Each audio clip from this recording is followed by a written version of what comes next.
For those who don't know, I'm filming on a shelf right now, so it's very uncomfortable. But for also those who don't know, I like Formula E because it's more racing for me to watch in the morning and wake up early and have a reason to wake up early. Except for when they race in, wherever they raced last week, where they raced at like 4 a.m. Eastern time. It was terrible. Anyways, we have here the Formula E Gen 2 car of the Taycan Porsche team.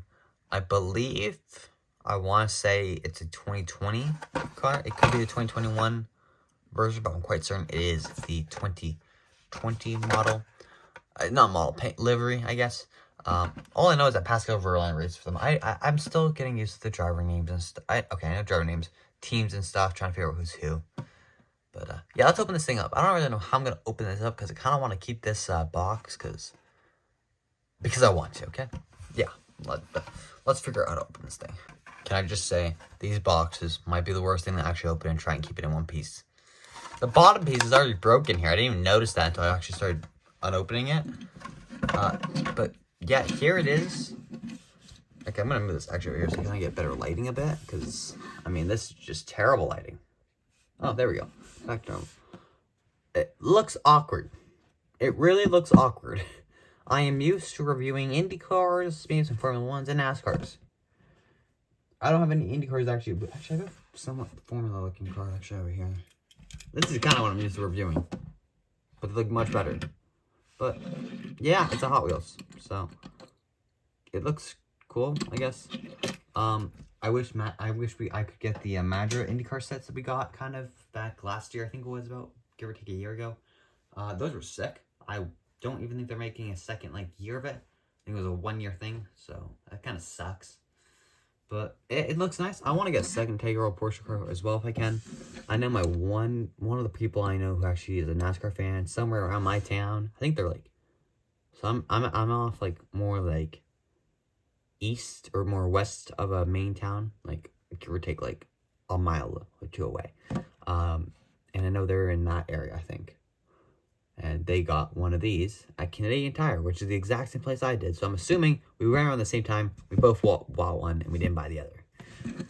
I wish I would have bought a second one, so I would have had a full team lineup. And then I could have put a number down, because usually they have the numbers on the top here, and sometimes usually right on this fender right here. Of course they don't, because they don't really want to have a specific diecast on a specific car number, I guess. It's the same with the DS Cheetah car we got. I think that's the 2019 car. That's the same with that. We didn't have a number. We didn't have Vern or DaCosta. There we go. We didn't have their numbers or names on there either. Actually, now think about this. They have their numbers. Maybe it's their name up here, or initial name here, number there, and maybe a number somewhere else. I'm still trying to figure this out. I don't remember it off heart. But it is a nice car, nonetheless. It feels a bit awkward to hold. It is a Hot Wheels, of course, as you can see. But the rear just looks a bit odd. That's my only issue. This looks like the Gen 3 rear end, I feel like. This doesn't much remind me of the Gen 2 one, which I'm going to severely miss these cars next year. These Gen 3 cars look dumb as heck. They look like little paper airplanes. These cars are perfectly fine. Maybe make a couple of modifications, and I will gladly make these cars. I will gladly keep these cars. That's all I'm asking. The racing is great. We don't need to change anything. Maybe change the battery or the life or whatever, so we can have longer races, perhaps. Although I did not mind the car swaps at all, because I think they were sick. Although they were quite dangerous. Can we get pit stops as well in these races? No. What is the point of having a pit crew if you don't pick pit stop? It is very dumb. Because I think it was... I think it was the Vries last race. I'm trying to think what the last race was. It wasn't... I'm trying to think what it was. It wasn't the airport. I call it the airport race. It was a race after that. I can't think of it right now, though. Not Monaco. No way it was Monaco. Anyways, the Vries had a puncture, and I don't even think you could pit for it. I don't even think they had the resources to pit. So that kind of it's just oh, I just made a bunch of cards fall. That's great. But it is a nice car nonetheless. Michelin tires, of course. You got ABB Mobil 1. Actually, it says Mobil. I don't know what that logo is. Taycan Anasis Formula E. I'm assuming that's a Taycan Porsche logo.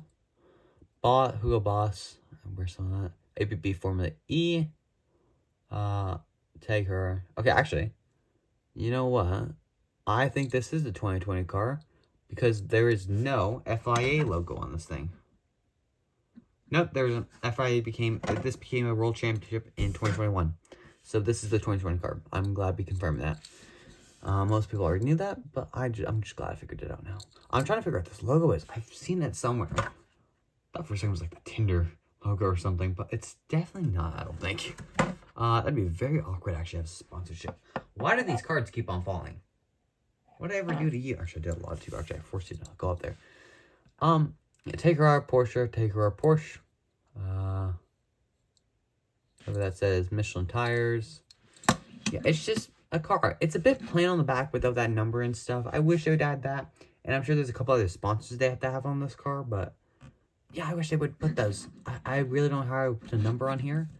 What I wouldn't mind getting is 2 more of these actually. Put in the 2020 driver lineup or whatever whatever. Or I had a friend, some people might know him on YouTube, most people know him on Instagram because the IndyCar series, Jimmy Spock. He put like, it was kind of like a like a post-it note almost kind of. It's like something like that they put the numbers on. And it was actually smart because you could easily take it on and off. So I feel like that's what I want to do. But I also want to make it look like a bit more realistic.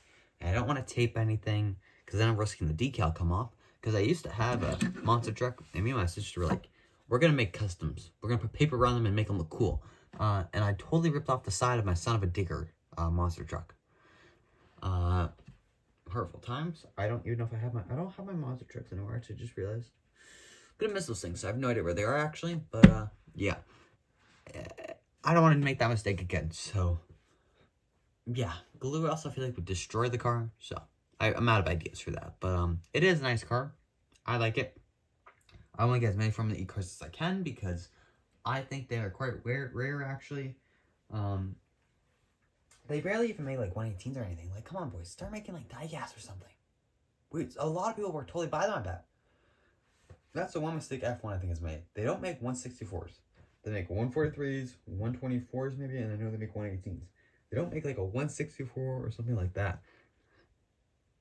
I think you get some good money out of that. The problem is, I guess, that they don't run different liveries all year. They're the same livery basically every single race. And so I don't think brands would make much money off them. Oh, there's a Puma logo right there. I don't think they'd make much profit off it, actually. Unless you did, like, every single car. So, like, say, you could do, in 2020, you could have done, like, the W11 test car. And then the black W11 that we had for the full season. Or you could do the white Red Bull from last year. As long as the regular Red Bull. And then the Golf car from McLaren. Even, like, the Alfa Romeo car they're running this week at Baku. Even wearing that car. And I guess you could do different numbers. So you at least have 20 cars a year. That's actually a lot, though, if you get, like, a small brand. Like, Greenlight doesn't even make 20 Indy cars a year. Maybe they do. But, yeah, I also don't think you want Greenlight and Formula 1 with the same maker. Because that's just going to feel like create a lot of licensing issues. One thing that I don't like about this car is that they have the driver in here and it's in white. It looks a bit awkward. That just sounds wrong, actually. I'm going to sound so bad like that. I don't like that. It's the way they put the person in the car. I wish they didn't have a person in the car because I actually don't like it when the people are in the car because it ruins the car for me. I don't know why I'm doing this. Like, people understand what I'm trying to do, but you know what? Deal with it. But yeah, actually, hold up. The photo said it had a visor, this driver. This driver, I can assure you, does not have a visor. I will say that they did a great job with the halo. It looks really nice on this car and it works well.